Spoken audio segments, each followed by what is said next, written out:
সামান্য ৬,০০০ টাকার বেতনের ব্যাংক কর্মচারী ছিল ভাস্কর। সবসময় টাকার অভাবে লোকের কাছে লাঞ্ছিত হতো ও অপমানিত হতো। নিজের ছেলেকে একটা টি-শার্টও কিনে দিতে পারত না।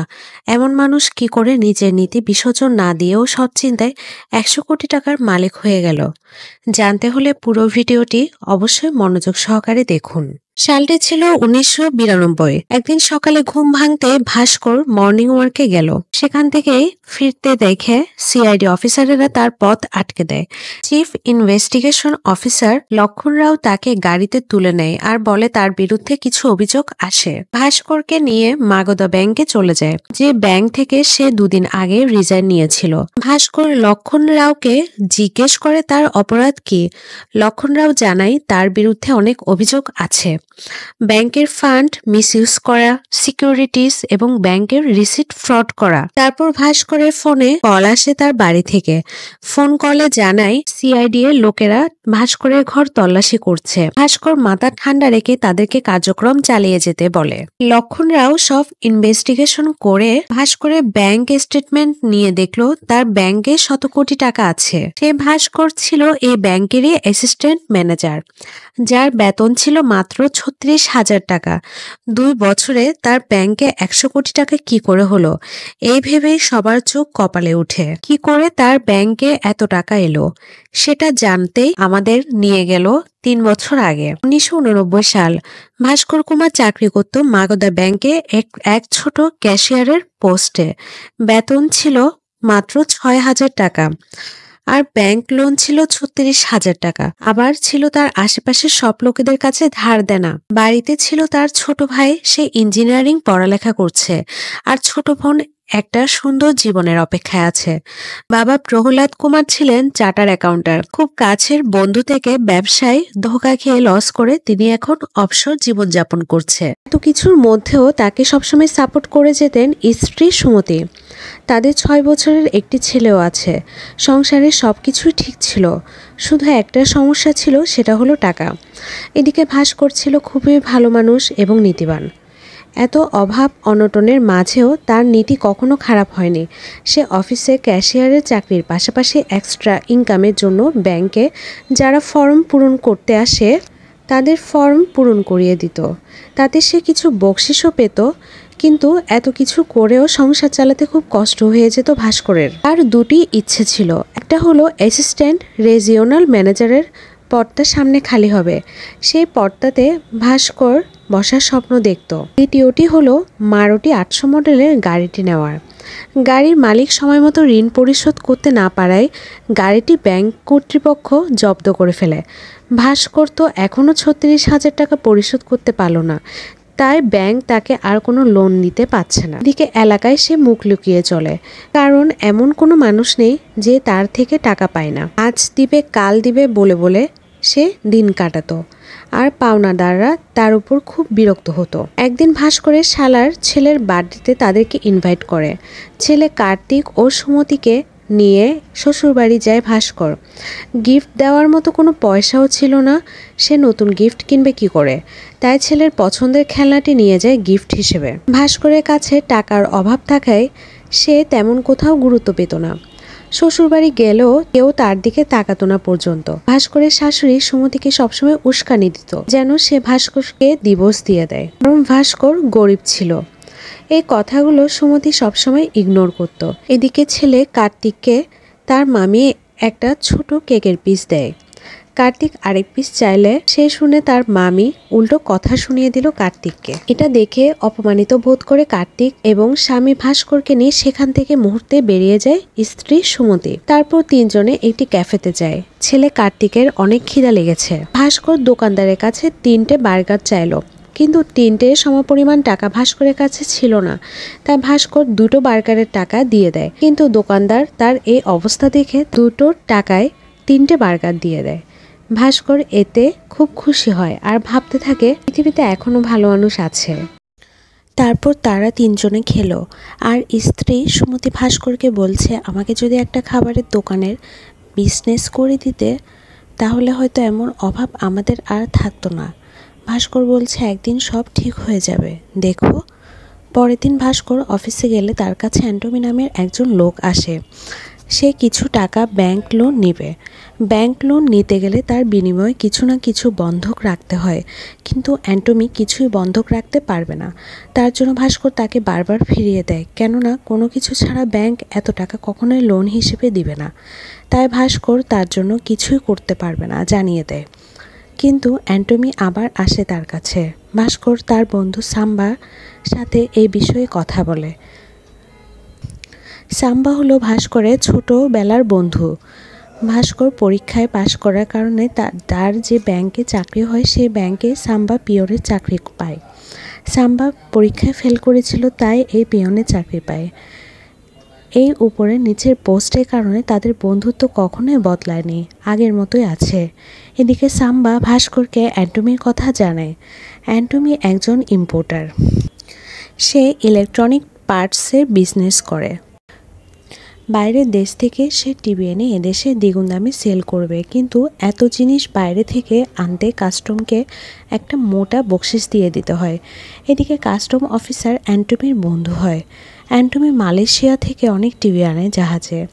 এখন টিভিগুলো ছাড়াতে প্রায় 2 লাখ টাকার প্রয়োজন। অ্যান্টমি তার বন্ধুকে বলে সে এখন 50,000 টাকা দিয়ে দিবে এবং বাকি টাকা টিভি বিক্রির পর পরিশোধ করবে।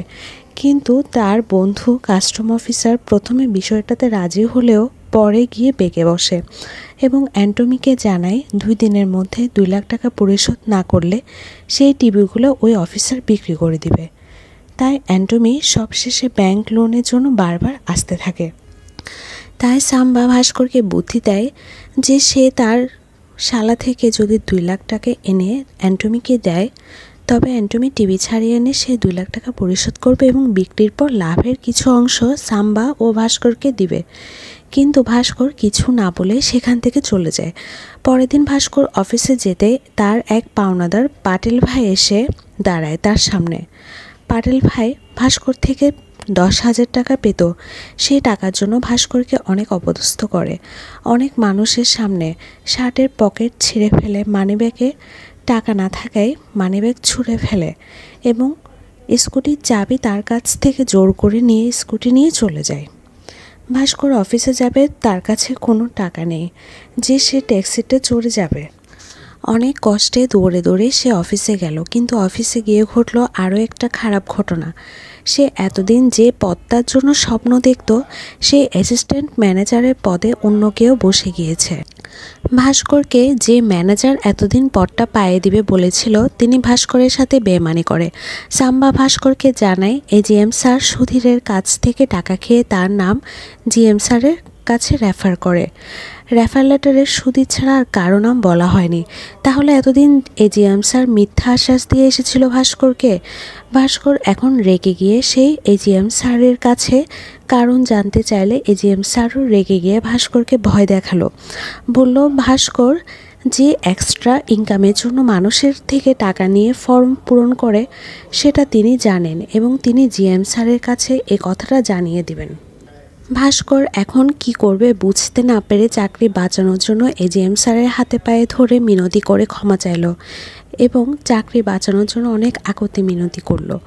এবার অফিসের অন্য কলিগদের রিকোয়েস্টে এজিএম স্যার এবারের মতো ভাস্করকে মাফ করে দেয়।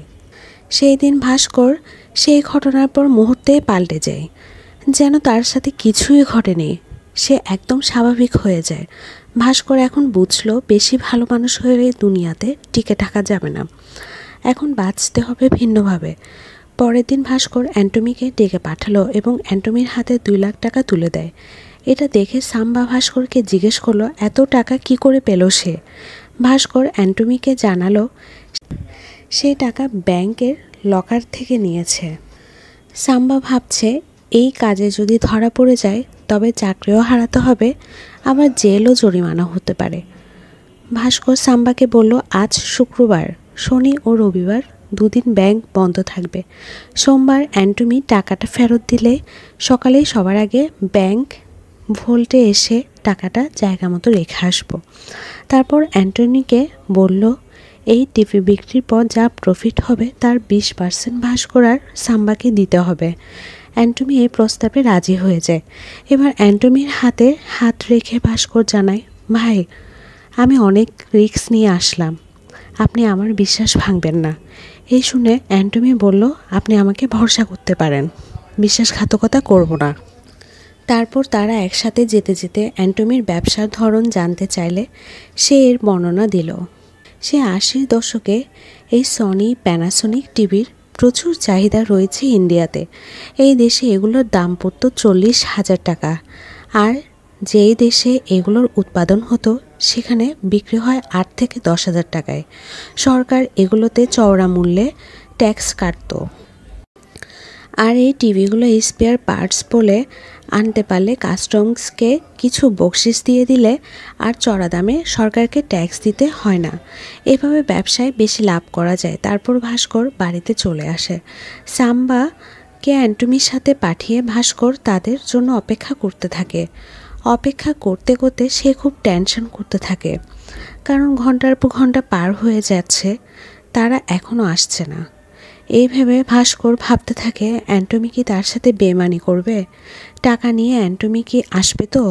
এই ভাবতে ভাবতে স্ত্রী সুমতি ডেকে বলল, সাম্বা এসেছে। তারপর সাম্বা প্রথমে একজনকে দেখে সে ভেবে ফেলল সে যা ভয় পেয়েছে তাই বুঝি হলো। এখন অ্যান্টনিকে দেখে ভাস্করের যেন প্রাণ ফিরে আসলো। তারপর তাদের দুইজনকে হাসি মুখে দেখে ভাস্কর মনে শান্তি পেল আর বুঝতে পারল তার ভাবা সব চিন্তা মিথ্যা হলো। এরপর অ্যান্টনি তার থেকে নেওয়া সেই 2 লাখ টাকা সহ বাকি 20% লাভের অংশ থেকে ভাস্কর আর সাম্বাকে দিয়ে দেয়। তারপর ভাস্কর টাকা পেয়ে আগে তার স্কুটিটি ছাড়িয়ে নিয়ে আসে। তারপর সবার আগে অফিসে গিয়ে টাকাগুলো জায়গা মতো রেখে আসে। এভাবে ভাস্কর প্রায় ব্যাংক থেকে 2 দিনের জন্য অ্যান্টনিকে টাকা দিয়ে দেয়।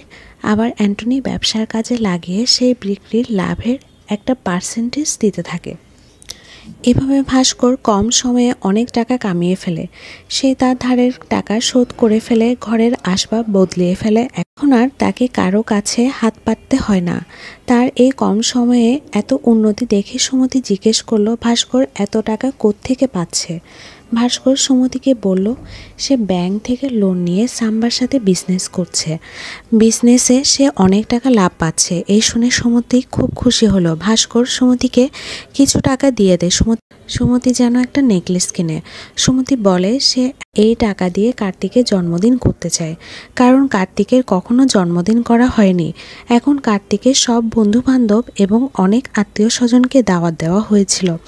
জন্মদিনের এই বিরাট আয়োজন দেখে সবার তাক লেগে যায়। এই অনুষ্ঠানে সাম্বা ও অ্যান্টনিকেও দাওয়াত দেওয়া হয়েছিল।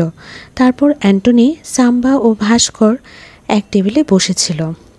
অ্যান্টনি জানায় অ্যান্টনির ছেলে আমেরিকা থাকে এবং অ্যান্টনিকে নিয়ে যেতে চায়, কিন্তু ছেলের লেখাপড়ার জন্য অ্যান্টনি সব টাকা খরচ করে ফেলেছে। কিন্তু বিদেশ গিয়ে অ্যান্টনি ছেলের কাঁধে বোঝা হইতে চায় না। সে সেখানে একটা বড় বিজনেসের খোঁজ পেয়েছে, তার জন্য টাকার প্রয়োজন। তাই অ্যান্টনি জানায় এবার আরেকটা লাস্ট বিজনেস করতে চায় ভাস্করের সাথে। এবারের আইটেম ছিল 3টা ইম্পোর্টেড বিজনেস কার। কারগুলো বিক্রি করলে অনেক বেশি টাকা লাভের আশা করছে। তার জন্য এবার প্রয়োজন 10 লাখ টাকা। কিন্তু এত টাকা কিভাবে দিবে? ভাস্কর শুনে পিছিয়ে যায়। এরপর রাতে সুমতি ও কার্তিক ভাস্করকে খুশি মনে জানায় তারা খুব খুশি হয়েছে এমন একটা পার্টি করে। কার্তিক তার বাবা মাকে জড়িয়ে ধরে বলল, আমার বন্ধুরা সবসময় আমাকে অপমান করে ছোট করে, আমি কখনো তাদেরকে আমার জন্মদিনে দাওয়াত দিতে পারি না বলে। আজ থেকে আর কেউ আমাকে কথা শোনাতে বা অপমান করতে পারবে না। আমি সবসময় তোমাদের কথা শুনবো, কখনো অবাধ্য হব না। এই ইমোশনাল সময় পার করার পর ভাস্কর সিদ্ধান্ত পাল্টায়। সে অ্যান্টনিকে ফোন করে বলে যেভাবে হোক টাকা সে কালকে ম্যানেজ করে দিবে, কারণ তারা যে অভাবের দিন কাটিয়ে আসছে সেই অভাব যেন আর কখনো ফিরে না আসে। তাই সে আবার রিস্ক নিয়ে ব্যাংক থেকে টাকা নিয়ে দিবে বলেছে।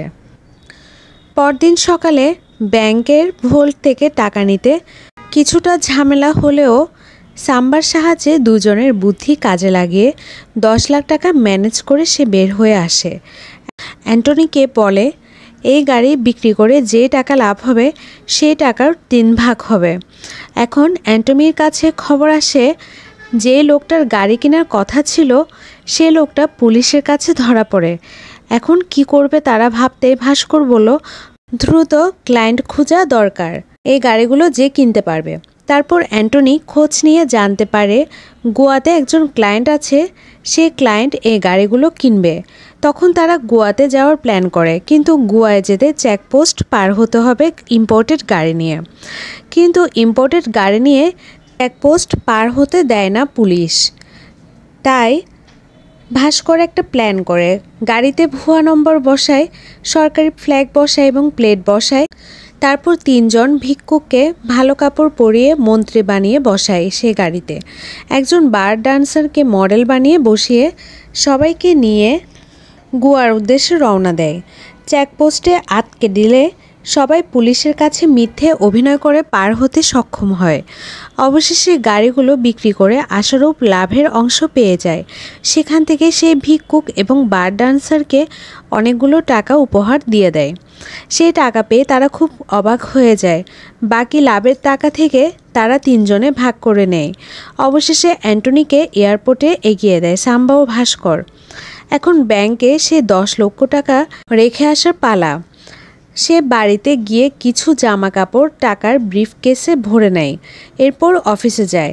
সেখানে গিয়ে দেখলো ব্যাংকে পুলিশ এসেছে। এখন ভাস্কর মনে মনে খুব ভয় পেয়ে যায়। সে ভাবছে তার ভুল থেকে টাকা সরানোর কথা বোধহয় জানাজানি হয়ে গেছে। এই ভেবে ভয়ে ভয়ে অফিস ঢুকে বসতেই জানতে পারে পুলিশ এসেছে এজিএম ও এআরএম ম্যানেজারকে ধরিয়ে নিয়ে যেতে।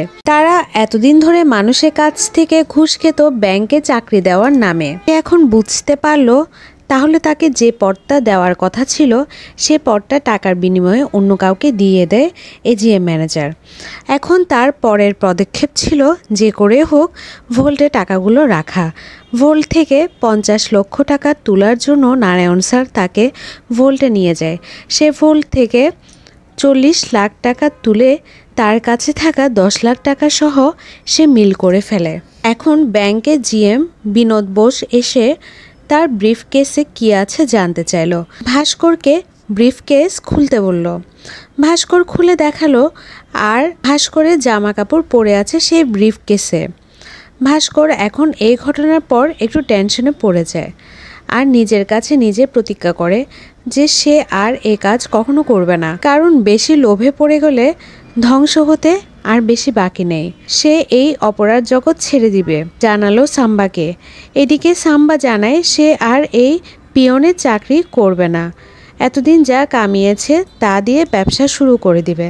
ভাস্কর এখন পর্যন্ত 6 লক্ষ টাকা কামিয়েছে। সে টাকা পরিবারের সবার নামে রেখে দেয়। কিন্তু হঠাৎ তার ছোট ভাই বিদেশের একটা বড় ভার্সিটিতে চান্স পেয়েছে, যেখানে যেতে হলে তাকে 6 লক্ষ টাকা খরচ করতে হবে। তাই যে টাকাটা রেখেছিল ফ্যামিলির সবার জন্য সে পুরো টাকাটাই ভাইয়ের জন্য খরচ করে ফেলল। ভাস্কর যখন পরের দিন অফিস যায় সব থেকে বড় একটা সুখবর পেল। ব্যাংকের চেয়ারম্যান তাকে ফোন করে আনিয়ে জানায় আজ থেকে সে এজিএম ম্যানেজারের পদটি পাবে।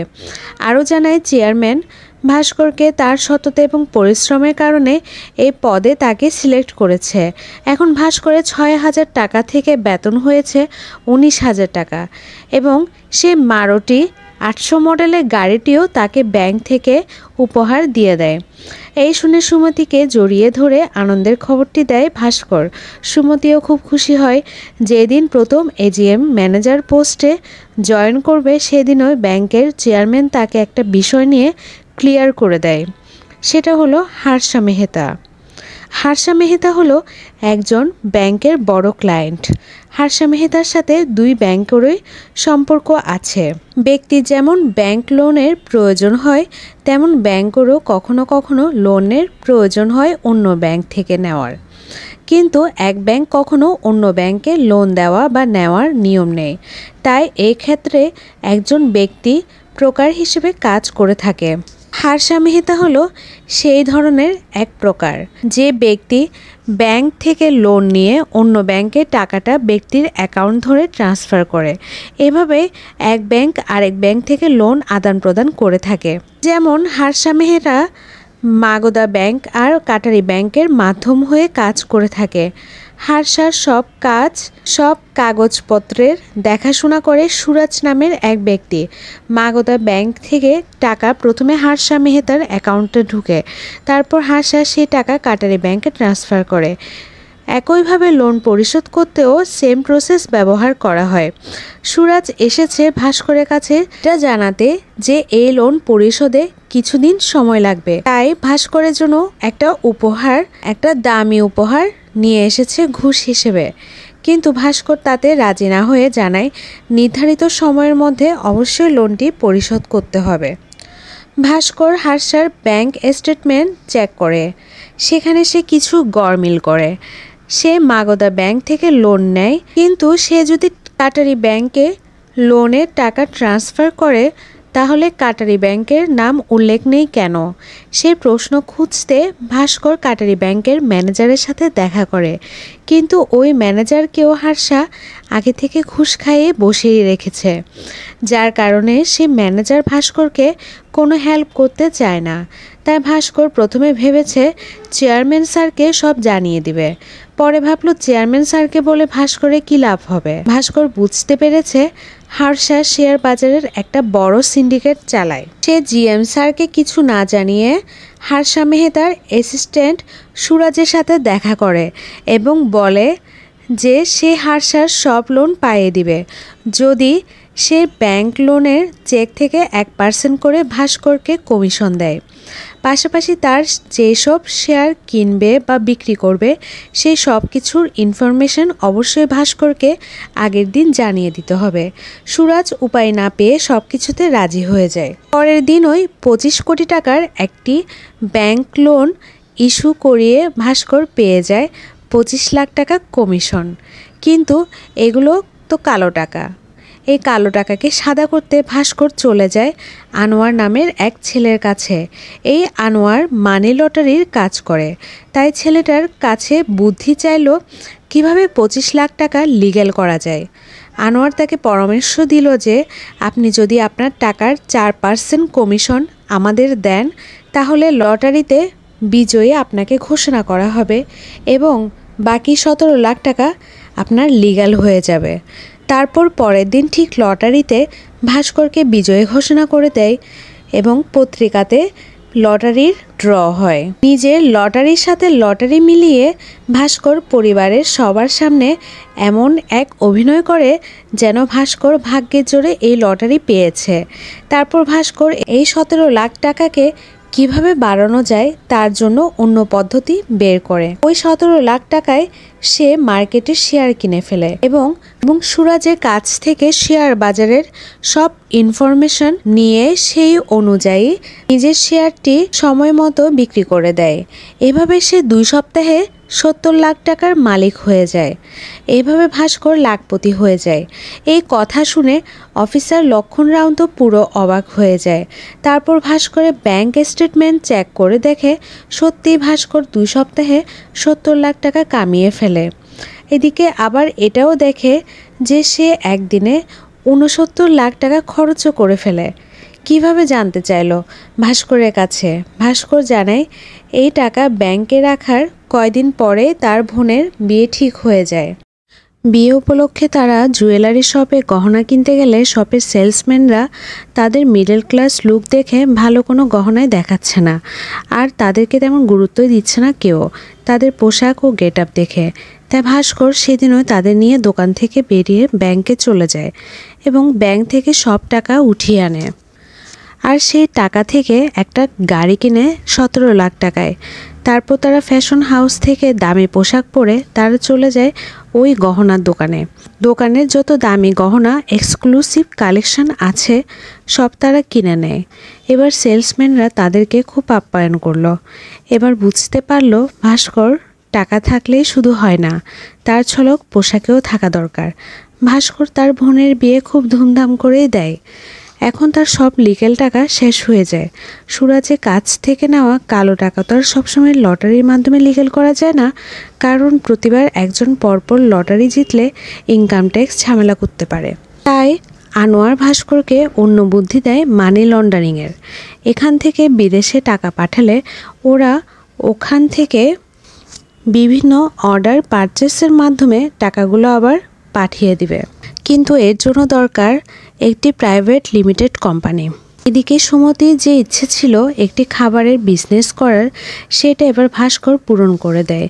এই বিজনেসের মাধ্যমে ভাস্কর কালো টাকা ও মানি লন্ডারিং করতে থাকে।